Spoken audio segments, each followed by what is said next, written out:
partir du principe que le fluvial et le ferroviaire sont deux modes massifiés. Donc effectivement, par nature, on pourrait penser qu'ils sont concurrents puisqu'ils sont sur le même segment. Pour autant, on se rend vite compte que le fluvial et le ferroviaire sont plutôt, à la différence de concurrents, ils sont compatibles et ils se complètent bien, puisque là où le fluvial peut aller, en général, le ferroviaire ne peut pas forcément aller aussi loin. Et c'est aussi l'inverse, c'est-à-dire que le fluvial, c'est là où il y a les grands fleuves.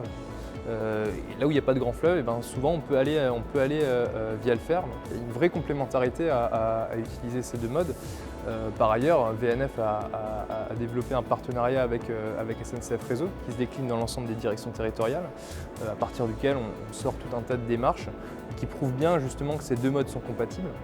Et on essaye autant que possible justement de les combiner pour rendre une chaîne logistique globale de plus en plus décarbonée, ou en tout cas bas carbone, en essayant d'éliminer le maximum de camions justement dans cette chaîne globale. Donc la part modale du routier reste de 85% en France, donc une part quand même encore importante. L'idée justement en combinant le fer et le fleuve, c'est de faire baisser cette part modale, d'où l'intérêt justement de la combiner au regard vraiment des enjeux RSE des entreprises, voilà, pour les aider à amorcer et à réussir cette transition vers des modes logistiques bas carbone pour leur logistique soit interne, voire export également.